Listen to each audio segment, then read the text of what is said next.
Bonsoir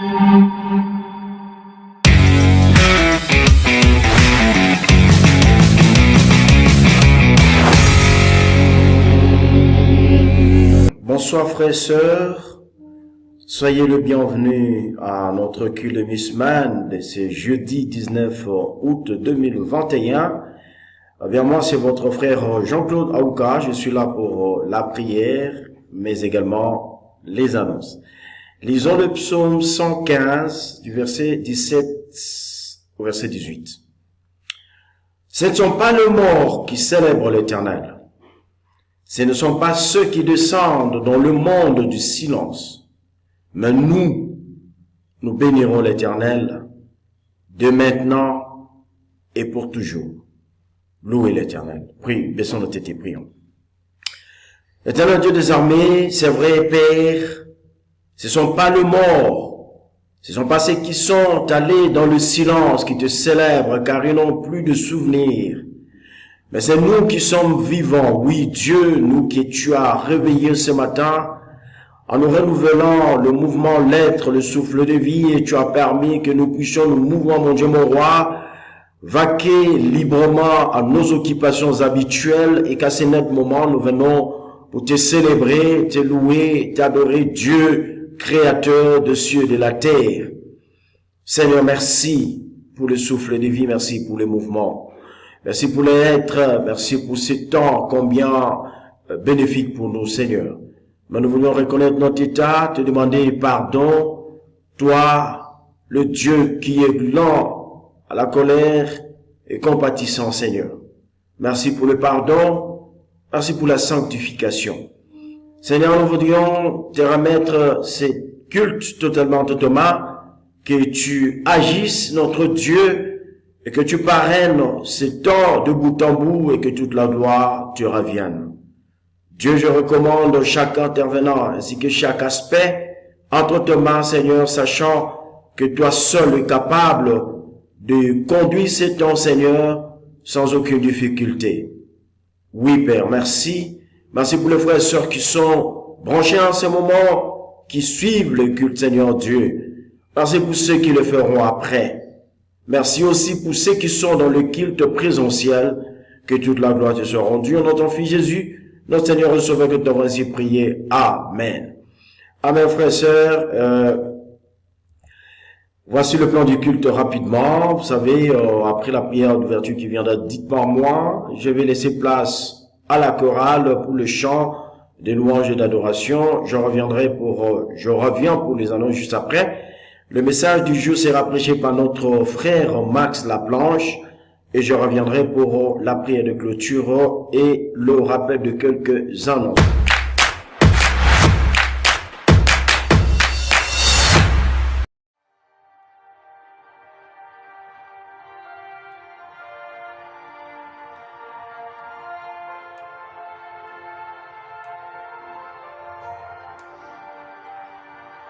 Ozali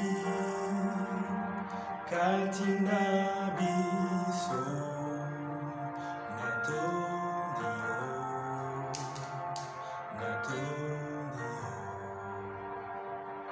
Ozali kusala nesikoyo natonio kolo natonio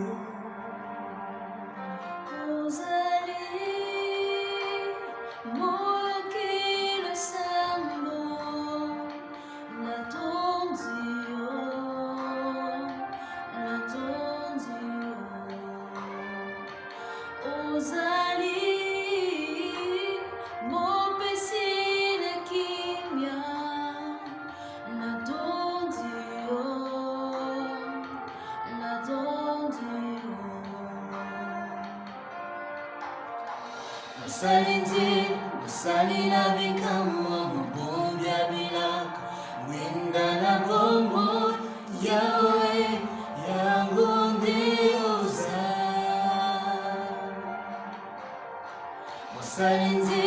Salina bikama mubombi abilaka mwenda na bomo yawe yangu ndioza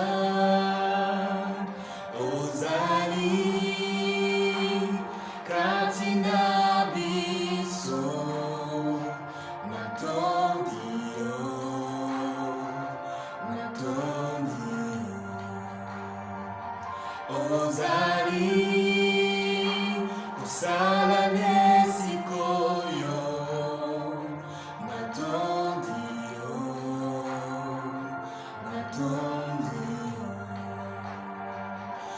ozali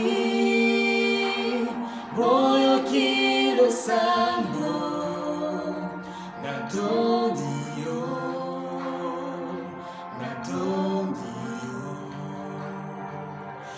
ozali mopesi na kimia natondi yo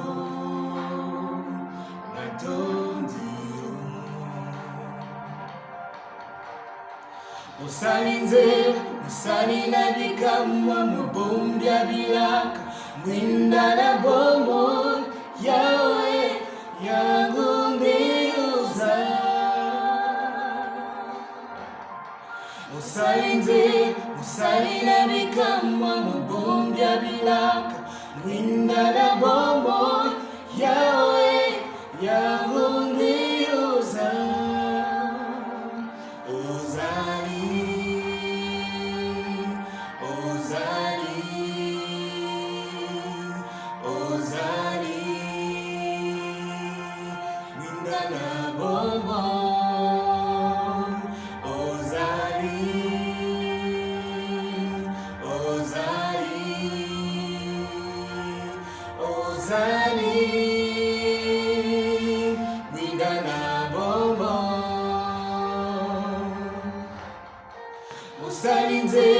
osali na bikamwa mobombi ya bilaka mwinda na bombo yawe yangu ndioza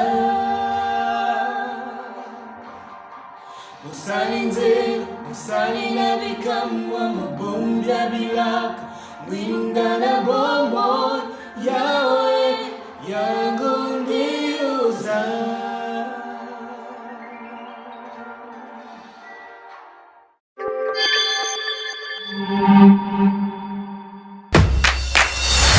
Frères, 2021, année de l'utilité, et je sais que chacun de nous, dans son coin, ensemble, dans la foi et en esprit, nous sommes en train de nous efforcer pour que nous soyons vraiment utiles. À la fin de cette année, nous allons évaluer notre bilan. Nous ferons le bilan et qu'en sera-t-il de toi? Seras-tu celui qui aurait été utile toute l'année pour le Seigneur et pour l'Église? Le Seigneur t'aurait-il utilisé? Aurais-tu été au service des frères et sœurs dans l'Église? That is the question, comme disent les Anglais. C'est ça la grande question que nous nous poserons à la fin de l'année. Conjuguons nos efforts, frères et sœurs, demandons de prière, la paix, la sécurité, la stabilité en RDC, changement de mentalité, les autorités ainsi que les institutions, toutes entre les mains de Dieu. Prions continuellement.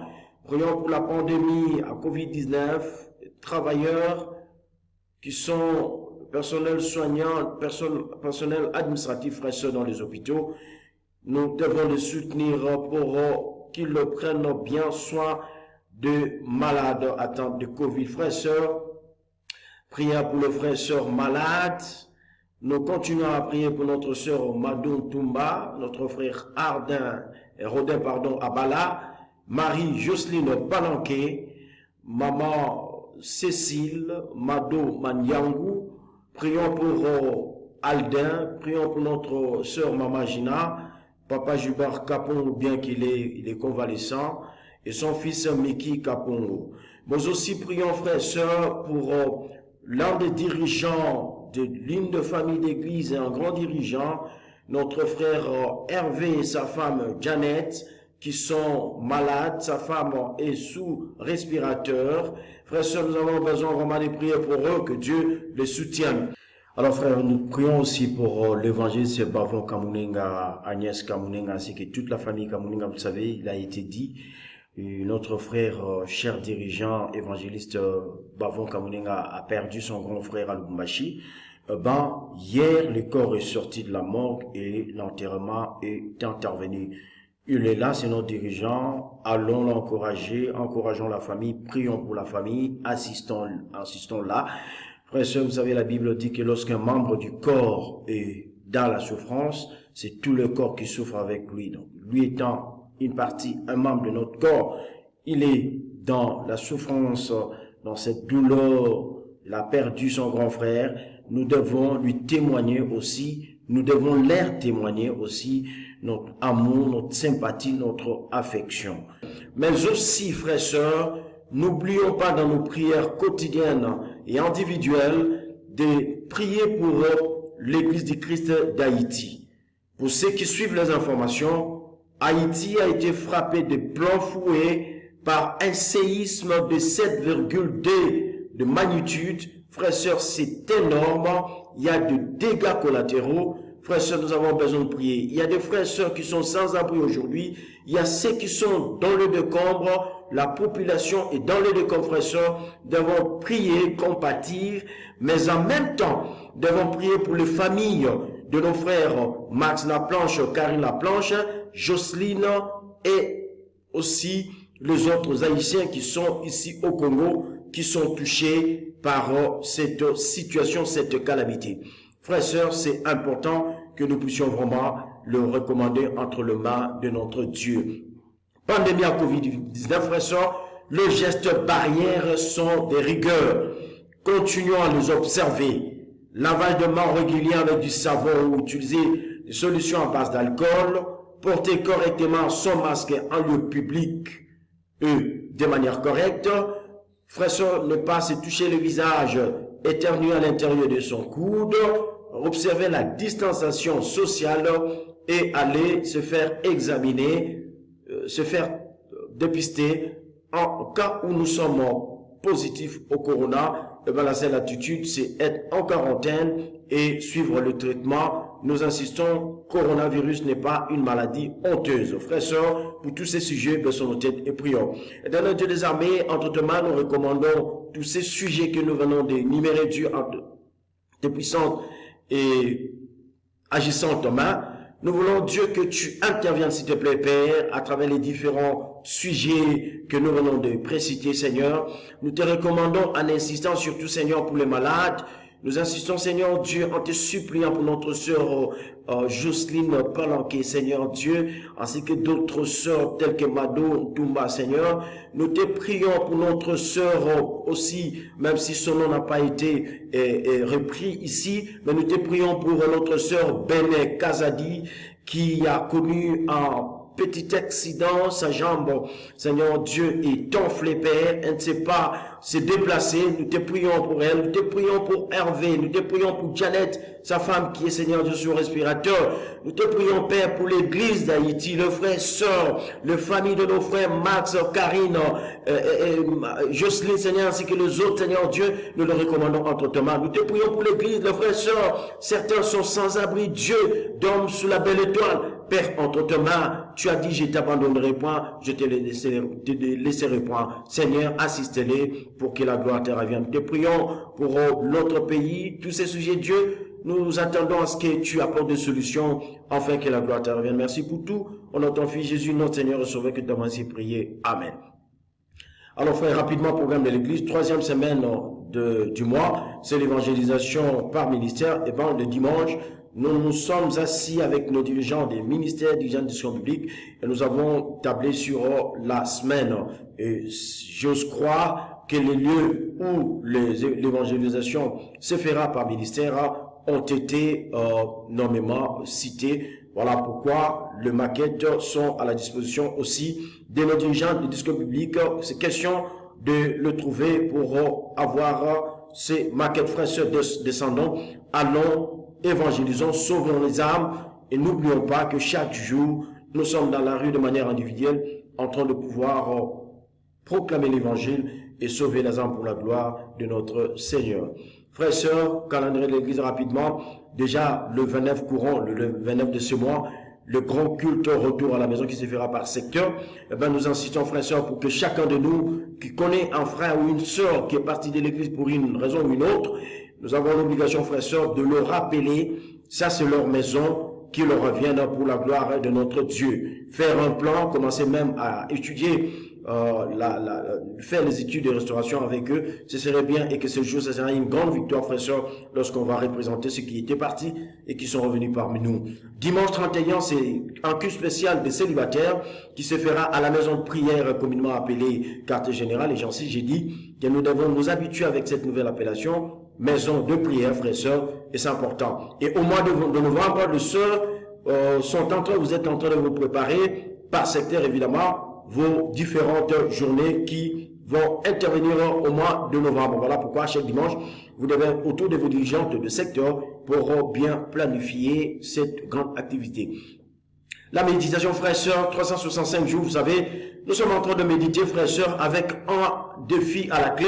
Chaque semaine, nous mémorisons un passage biblique. La semaine dernière, c'était Psaume 149, le verset 1er. Mais cette semaine, par la grâce de Dieu, c'est le verset 32 du chapitre 18 d'Ézéchiel. Donc, cette semaine, c'est Ézéchiel 18, 32. Frères et sœurs, nous encourageons tous ceux-là qui n'ont pas pu démarrer avec nous. Nous avons largement dépassé la moitié du mois, de l'année, pardon. Faisons beaucoup d'efforts pour que nous puissions rattraper notre retard. Car la Bible dit, vaut mieux la fin d'une chose que son commencement.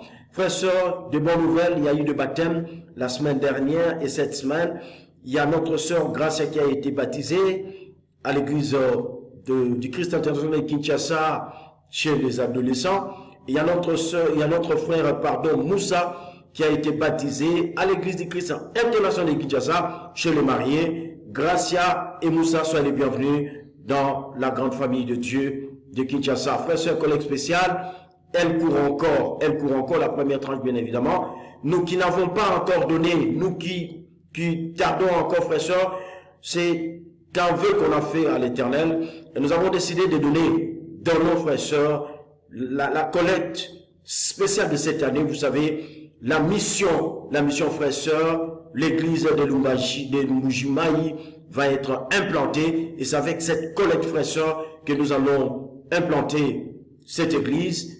Et en rapport justement avec l'implantation de cette église de Mbujimayi, nous en appelons à ceux-là, les volontaires qui pensent qu'ils peuvent aller commencer l'œuvre du Seigneur à Mbujimayi. Vous pouvez me contacter, envoyer vos noms sur mon numéro de téléphone, le 0422 015 85 57, et on aura des séances de formation, bien évidemment coordonnées par l'évangéliste Moses Kalala. Frères et sœurs, les horaires de culte sont là. Nous insistons pour les frères et sœurs de la Tchangou et du Moamba. Nous avons nos deux cultes. Le premier culte, c'est de 8h à 10h à la maison de prière. Et le deuxième culte, c'est de 10h45 à 12h30 à la maison de prière toujours. Mais nous insistons ici pour ceux qui veulent assister au dévotionnel matinal, c'est du lundi à samedi à la maison de prière de 5h30 à 6h30. Frères et sœurs, prier, c'est une recommandation du Seigneur et c'est une façon pour nous d'avoir beaucoup plus d'énergie spirituelle et faire face aux réalités, aux défis qui se présentent chaque jour à nous. Les Missmen, frères et sœurs, le Missmen revient de force, Missmen présentiel bien sûr. Alors, c'est jeudi déjà, les frères et sœurs de Moamba et de Tchangou se retrouvent dans le Missmen présentiel. Frères et sœurs, c'est pour la gloire de notre Dieu. Et les frères et sœurs de Lukunga vont attendre peut-être le semaine qui vient. Ils reviendront aussi dans le Missmen présentiel. Nous insistons, frères et sœurs, c'est très important. Le but, c'est que nous devons retourner dans la communion fraternelle. Ça nous a beaucoup manqué, une année et demie environ. C'est pas facile. Certaines habitudes, certaines valeurs, nous les avons perdues tout simplement. Et nous avons besoin, frères et sœurs, de faire cela. Que la gloire revienne à notre Dieu. Oui, la collecte, frères et sœurs, normale. Et les informations sont devant nous. Nous avons besoin, préparons-nous pour le message qui va être prêché juste après moi par notre frère Max Lap.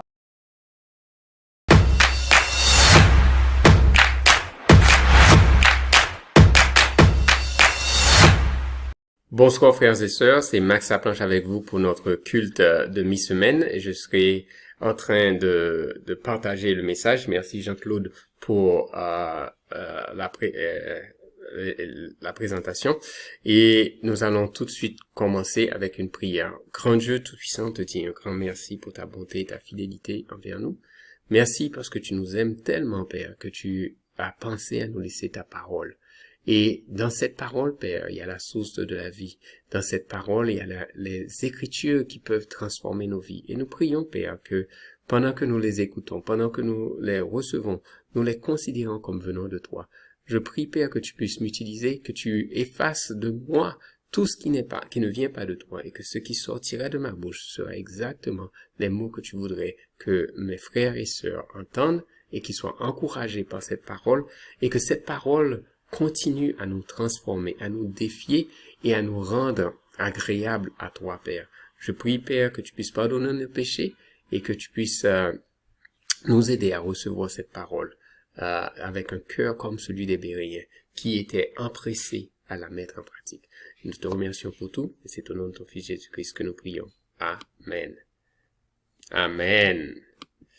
Alors, Abraham, un modèle de sacrifice, de Abraham à Abraham. Alors, et il a été transformé de sortir de Abraham pour devenir Abraham. Alors, ce qui est extraordinaire, c'est que c'est un modèle en action sur plusieurs années. Et quand on pense que ça lui a pris 25 ans avant d'avoir son fils Isaac, et ensuite ça lui a pris encore des années avant que Dieu lui demande de faire ce sacrifice qu'on connaît tous, qui était le sacrifice de son fils Isaac, qu'il n'a pas fait, parce que Dieu a vu qu'il était prêt à lui obéir jusqu'au point à sacrifier son propre fils. Des choses qui étaient inconcevables, mais pourtant, avec le temps et avec la pratique du sacrifice qu'il avait dans sa vie, il était prêt à aller jusqu'au bout. Mais c'est l'ange qui l'a arrêté, arrêté sa main pour qu'il ne tue pas le fils. Alors, jusqu'à quel niveau sommes-nous prêts à faire du sacrifice? C'est une question. Alors, on va regarder, et 3 points. Il y a le sacrifice face à l'inconnu. Des fois, on peut ne pas comprendre. Et c'est ce qui nous fait peur et qui nous empêche souvent de faire des sacrifices, c'est qu'on ne sait pas ce que le lendemain aura. Et on ne veut pas donner ce qu'on a parce qu'on n'est pas garanti de l'avenir. Mais nous avons la parole de Dieu qui est une garantie. Alors allons regarder et comment que d'abord Dieu a appelé Abraham. L'Éternel dit à Abraham, Genèse 12, versets 1 à 5, l'Éternel dit à Abraham, va-t'en de ton pays, va-t'en de ta patrie, de la maison de ton père, dans le pays que je te montrerai. Je ferai de toi une grande nation, je te bénirai, je rendrai ton nom grand et tu seras une source de bénédiction. Je bénirai ceux qui te béniront, je maudirai ceux qui te maudiront et toutes les familles de la terre seront bénies en toi. Abraham partit comme l'Éternel le lui avait dit et Lot partit avec lui. Abraham était âgé de 75 ans lorsqu'il sortit de Charan. Imaginez 75 ans, moi je n'ai que 50 ans et un petit peu plus, bien sûr, mais imaginez à 75 ans laisser son pays. Et Abraham prit Sarai, sa femme, et Lot, fils de son frère, avec tous les biens qu'il possédait et les serviteurs qu'ils avaient acquis à Charan, et ils partirent pour aller dans le pays de Canaan. Ils arrivèrent dans le pays de Canaan. Alors, une des choses, c'est que quand Dieu nous dit « quitte », il faut partir.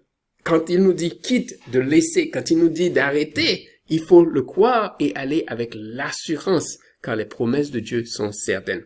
Alors, Genèse 15, 1 à 6, après ces événements, on va voir ce qui se passe. C'est que la parole de l'Éternel fut adressée à Abraham. Dans une vision, il dit, « Abraham, ne crains point, je suis ton bouclier, ton protecteur. Ta récompense sera grande. » Et Abraham répondit, « Seigneur, Seigneur, que me donneras-tu? Je m'en vais sans enfant et l'héritier de ma maison, c'est Éliézer de Damas. » Et Abraham dit, « Voici, tu ne m'as pas donné de postérité. Celui qui est né dans ma maison sera mon héritier. » Alors la parole de l'Éternel lui fut adressée ainsi, ce n'est pas lui qui sera ton héritier, mais celui qui sortira de tes entrailles qui sera ton héritier. Et après l'avoir fait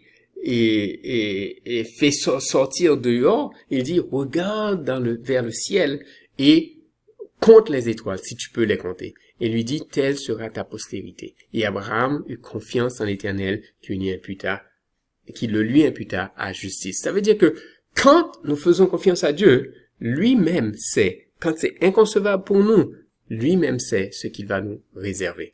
Amen. Alors, Abraham a fait le sacrifice vers l'inconnu. Il a laissé Charan pour aller vers le pays de Canaan. Et on lui a dit, quitte. D'accord? C'était le sacrifice face à l'inconnu. Est-ce que nous sommes prêts à faire du sacrifice face à l'inconnu? Est-ce que nous sommes prêts à tout laisser? Est-ce que nous sommes prêts à aller quelque part? Est-ce que nous sommes prêts à prêcher la parole? Est-ce que nous sommes prêts à accommoder notre horaire pour trouver du temps pour encourager quelqu'un? Est-ce que nous sommes prêts à laisser Kinshasa pour apporter la bonne nouvelle au fin fond du Congo? Est-ce que tu es prêt à partir pour Kikikwit? Oui, toi. Est-ce que tu es prêt à partir pour Bujimai? Yes, toi. Et toi, Bukavu? Non. Beni, Gemena et Kalemi. Vous savez, se sacrifier, c'est une décision. D'accord? Parce qu'on a confiance dans des choses meilleures que Dieu veut nous apporter. Il était poussé par la promesse qui venait de Dieu, et même quand il n'avait pas les yeux physiques pour voir, on appelle ça la foi qui pousse à faire des sacrifices. La deuxième chose que je veux regarder, c'est qu'il était prêt aussi à sacrifier son confort. Genèse 18, versets 1 à 8. L'Éternel lui apparut parmi les chênes de Mamré, comme il était assis à l'entrée de sa tente. Pendant la chaleur du jour, il leva les yeux et regarda, et voici 3 hommes étaient debout près de lui. Quand il les vit, il courut au devant de lui. Regardez son attitude. Il a vu les gens, il a couru au devant de lui. Depuis l'entrée de sa tente, il se prosterna par terre, c'est de l'humilité, et il dit, Seigneur, si j'ai trouvé grâce à tes yeux, ne passe point, je te prie, loin de ton serviteur. Permettez qu'on apporte un peu d'eau pour se laver les pieds et reposez-vous sous ce table. J'irai prendre un morceau de pain pour fortifier votre cœur. Après quoi, vous continuerez votre route. Car c'est pour cela que vous êtes passé près de votre serviteur. Ils vont dire, fais comme tu l'as dit. Et Abraham alla promptement dans sa tente vers Sarah et il dit, vite, vite, 3 mesures de fleurs de farine, pétris-les et fais des gâteaux. Et Abraham courut à son troupeau et prit un veau tendre et bon. Il donna à son serviteur qui se hâta de le préparer et il prit encore de la crème de lait. Il a fait un bon petit repas pour les serviteurs avec le veau qui avait été apprêté et il les mit devant eux. Il se tint lui-même à leur côté sous l'arbre et ils mangèrent. Alors, qu'est-ce qu'Abraham a fait? Il avait des biens, c'est sûr, mais il n'a pas laissé passer l'occasion de servir. Il n'a pas laissé son confort l'empêcher de servir. Il a demandé à sa femme, prépare vite pour moi un peu de pain. Il a dit au serviteur, prépare vite ce veau gras-là qu'on puisse manger. Il n'a pas regardé sur ce qu'il allait perdre pour attirer les bénédictions qui viennent de Dieu. D'accord? Alors, il était sacrificiel vis-à-vis de son propre confort. D'accord? On peut arriver à un point où notre confort devient un handicap à notre façon de servir Dieu. Parce qu'on est plus trop habitué à notre confort, on ne veut pas le laisser de côté. D'accord? Nous devenons comme des ayants droit. C'est ma voiture, c'est mon travail, c'est mon argent, c'est ceci, c'est cela. Et on n'a plus de redevance envers Dieu, ni envers personne. Et ça, c'est notre égoïsme qui renaît facilement. Nous nous rappelons quand on a commencé de faire des sacrifices, et puis après un certain temps, on arrête, parce que on en a assez, on a fait trop. D'accord? Mais regardez l'attitude d'Abraham en plusieurs fois. C'est la vie de sacrifice entre lui et l'autre. D'accord? En Genèse, vous allez lire vous-même, Genèse 13, 7 à 9, mais il s'est séparé de l'eau, il a regardé le terrain qui était le moins favorable, il a dit, moi j'irai de ce côté, pour éviter la dispute, parce qu'il n'était pas égoïste. Amen? Et on peut regarder Genèse 14, verset 20, de sa façon de remettre à Dieu. La Bible nous dit, Dieu bénit, il a dit, béni soit le Dieu très haut qui lui a livré ses ennemis entre tes mains après la conquête et pour récupérer l'autre. Et Abraham lui donna la dîme de tout. Ça veut dire, quel que soit ce qu'il avait, c'était pour Dieu. Donc, il avait de la générosité et de la bienfaisance. Et c'est de la marge de pair avec un esprit sacrificiel. Est-ce que tes biens t'appartiennent? Toujours. Ou bien est-ce qu'ils appartiennent à Dieu? Est-ce que la dîme qu'on te demande, c'est à toi qu'elle est? Ou bien c'est à Dieu? Ou bien est-ce que c'est Dieu qui t'a donné tout l'argent? Il t'a simplement demandé 10%. Est-ce que nous sommes hospitaliers? Abraham s'est montré hospitalier. Donc regardez ce que l'Hébreu dit. N'oubliez pas l'hospitalité, car en l'exerçant, certains ont logé des anges sans le savoir. Pour aider quelqu'un à devenir un disciple, quel effort tu ne ferais pas pour accommoder ton schedule, pour accommoder ton horaire, pour montrer ton amour qui vient de Dieu, pour que la personne puisse voir. D'accord? Quel effort tu fais pour trouver le temps disponible pour former quelqu'un, ou bien tu vas laisser quelqu'un dépérir spirituellement. Quel effort tu fais pour aider quelqu'un à connaître le Seigneur?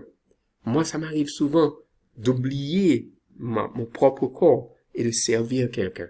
Maintenant, est-ce que nous apprenons des autres? Est-ce que nous apprenons d'Abraham? Quel sacrifice de ton temps serais-tu prêt à faire? Quel sacrifice de ton argent serais-tu prêt à faire pour aider quelqu'un? La troisième chose, c'est le sacrifice de son futur, sur son futur. Alors, Abraham avait plein de rêves et ses rêves se sont réalisés. C'est extraordinaire quand nos rêves se réalisent et puis maintenant Dieu est en train de nous tester pour voir si nous sommes prêts à continuer à avoir cette attitude de sacrifice. D'accord?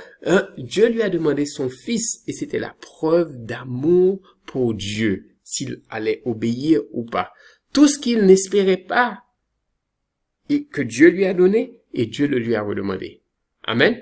Dieu nous fait des promesses, et des fois, après nous avoir tout donné, il peut les reprendre. Il est Dieu. Mais quand il les reprend, quelle est notre attitude vis-à-vis de Dieu? Alors regardez, Genèse 15, verset 6, Abraham eut confiance en l'Éternel, ce qui lui imputa à justice. Il a fait 25 ans en attente que Isaac arrive.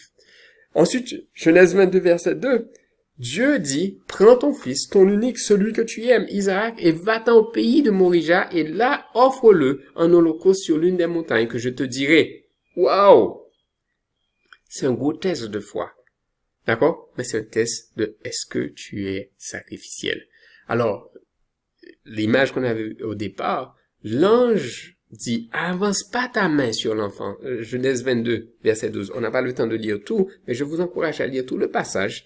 Et n'avance pas ta main sur l'enfant et ne lui fais rien, car je sais maintenant que tu crains Dieu et que tu n'as pas refusé ton fils, ton unique. Des fois, Dieu veut tester si nous l'aimons vraiment et si nous le craignons vraiment. Il va nous demander des choses qui paraissent impossibles, mais si nous le faisons, nous allons voir ce qu'il va nous redonner en retour et même plus. Amen. Donc, de Abraham à Abraham, c'est un modèle de sacrifice, c'est une vie de sacrifice. Nous pouvons apprendre de cette vie-là. Donc, je veux vraiment vous encourager à regarder vers l'inconnu et faire confiance à Dieu, à regarder notre confort et même sacrifier ce confort-là. Et parce que le nom de Dieu sera glorifié. Et dans notre dîme, dans notre façon de servir, dans notre façon de donner notre temps, de donner notre attention et de faire même des sacrifices sur le futur. Parce que le futur, de toute manière, ne nous appartient pas. Il appartient à Dieu. Amen. Donc, imitons ce modèle qui était celui d'Abraham, le modèle de sacrifice, et Dieu est fidèle et il ne ment point, et nous allons voir ce que Dieu va faire avec nous. Donc, je vous remercie beaucoup de m'avoir écouté et je vais clôturer avec une prière. Grand Dieu Tout-Puissant, nous te disons un grand merci parce que tu nous aimes, tu nous as aidés à comprendre que le sacrifice, on n'a pas de contrôle sur le sacrifice, mais c'est toi qui as le contrôle sur notre cœur et notre cœur doit répondre à tes attentes et à tes requêtes et à tes demandes, Père. Et quand nous le faisons de tout cœur, mais toi, ton nom est glorifié et tu nous imputes ça à justice. Tu vois notre foi et tu continues à nous aider à bâtir notre foi.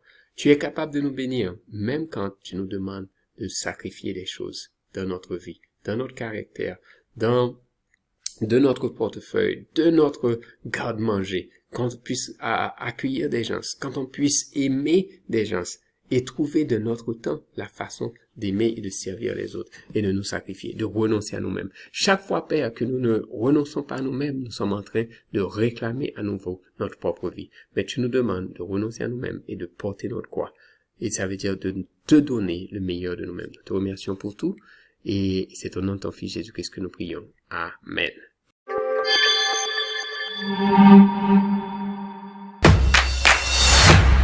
Frères, nous sommes à la fin. Nous remercions tous ceux qui ont rendu possible ce culte virtuel, les intervenants, l'équipe technique, ainsi de suite. Et nous disons d'une manière spéciale merci à notre frère Max Laplanche avec ses beaux messages sur Abraham, un modèle de sacrifice. Merci à vous d'avoir pris part à notre culte d'adoration. Que Dieu vous bénisse.